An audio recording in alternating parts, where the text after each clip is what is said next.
2 weeks ago, after Sacrifice was over, I logged onto YouTube just to see what other people were saying about the show. And I went to Bill and Doug's page, and I read a post from somebody who criticized Kaz winning the Terror Dome match for being too predictable. Now, I responded to this post, basically agreeing that it was predictable, but also saying that sometimes predictable is better. The result of that match was only predictable because Kaz was really the only guy in that match who would have had any credibility whatsoever in the main event. So, wasn't it better that TNA did the predictable thing and had Kaz win the match instead of doing something shocking like having Sharkboy win just for the sake of being unpredictable? Yes, it was. You know why? Because Sharkboy in the main event would have sucked.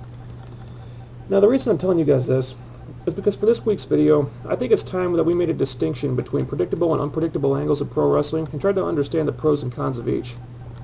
Now, on this week's Impact, we got to look at two long-term storylines in TNA right now. The first one, Angle and AJ, finally had its big payoff with Kurt Angle attacking AJ Styles and officially starting their feud after months of build-up. Now, this whole scenario played out, I think, mostly how we all expected it to. And the only part that might have surprised some people is that they're apparently not doing a Karen Angle-AJ Styles relationship and that the two of them are just friends. I'm happy about that, by the way. But otherwise, I think it was pretty much textbook. Kurt tries to get Karen back. Karen tells him it's over. Kurt blames AJ.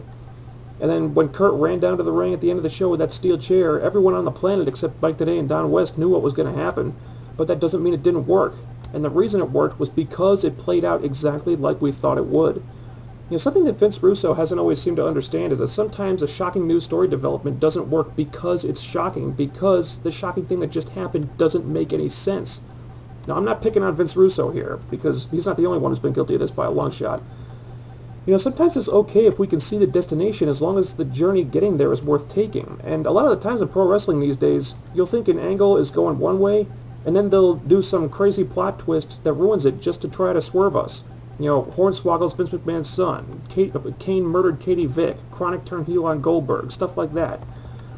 This angle with AJ and Kurt worked for the same reason the Kaz winning the Terror Dome match worked. It was predictable and logical, and therefore it made sense. Now, the other long-term storyline on this show was Jay Lethal, SoCal Val, Sanjay Dutt. Basically, instead of behaving like most of us expected him to, Sanjay is now acting really happy about the upcoming Noopitals, the Slammiversary, and that really doesn't jibe at all with his recent behavior. You know, I was expecting him to be really upset about this whole thing, but he seemed like he was 100% in favor of Jay and Val getting married, and I'm not sure I like this, because it feels like it's setting up some kind of weird swerve at the pay-per-view, and pretty much all of us are expecting something else to happen. Now, you can do shocking storylines and angles in wrestling. There's nothing wrong with that, but they have to make sense. The best swerves are the ones when, after they happen, you look back on the whole thing, and then you see how they set it all up, and then you kick yourself for not seeing it coming. You know, Tomko screwing Christian Cage at Against All Odds made no sense at the time. But since then, it's been explained, and now you can kind of see how it made sense for Tomko's character to go that route.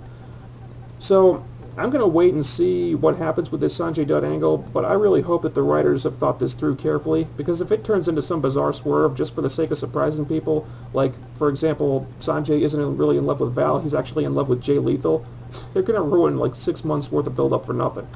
So, please join me in hoping for the best on that one.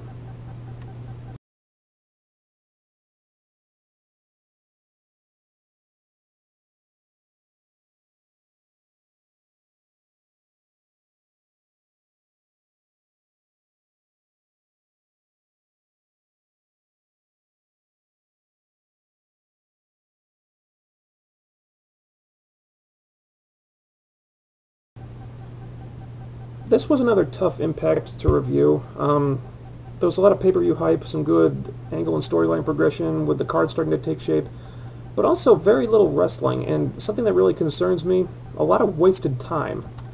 The Abyss video didn't really tell us anything that we didn't get or couldn't have gotten from the one last week. The Eric Young thing is going nowhere fast. The Beautiful People video seemed kind of unnecessary. I mean, it just felt like it was there to remind us that they're getting pushed now. The As the Angle Turns videos are just too cheesy to take seriously.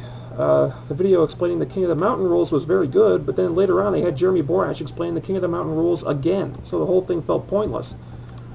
The Kaz Petey Williams video was probably the best out of all of them, but at that point I was just sick of videos. You know, although I do appreciate that TNA's making an effort to hype up and promote the X Division title match at the pay-per-view, because that's something that they've really slacked off on in recent months.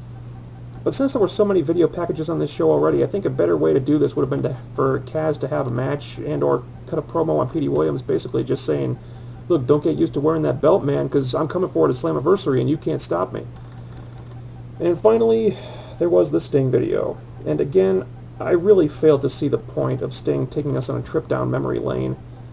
Unless this is all leading up to TNA bringing in the Ultimate Warrior, which, frankly, I am against. I mean, WCW brought him in 10 years ago. It was a fucking disaster. And I was a big fan of the Warrior back in the day, but I don't see how this could benefit TNA in the long term. I mean, it would be good for a nostalgia pop and a buy rate as a special attraction match on one pay-per-view, but that's it. I mean, an extended Sting Warrior program would be a big mistake in my opinion, and it would be absolutely the wrong way to utilize Sting at this point. I mean, what's the right way to utilize Sting? Have him put over James Storm. You know, play him off the young up-and-comers, not against the other veterans. That's the mistake WCW made, and it's one of the reasons why they're not around anymore. You know, Sting's not a selfish person. He has no problem with putting young guys over. He's done it before, so let him do it. And, once again, Karen Angle is back on our TVs. And I will never be her biggest fan, but I'll say this. The confrontation between her and Kurt was pretty bad, and it went on too long. But the angle that closed the show made up for it big time. Finally, we AJ Styles fans are getting what we have been waiting for months. AJ told off Tomko, he told off Kurt Angle, he threw the crown away. I jumped out of my seat and popped huge for that one. I hated that fucking thing. And finally, the Phenomenal One is back. Finally. That whole segment was awesome. It made me feel better about what was otherwise a pretty frustrating Impact in a lot of ways. And I don't know if this match is going to happen at Slammiversary or not, because Kurt Angle might not be cleared to wrestle by then. But whether it's at Slammiversary or Victory Road, or whether they save it for Bound for Glory or some other time, AJ versus Kurt Angle is finally on. So if you don't watch Impact next week to find out what happens between the two of them, then you're very, very stupid.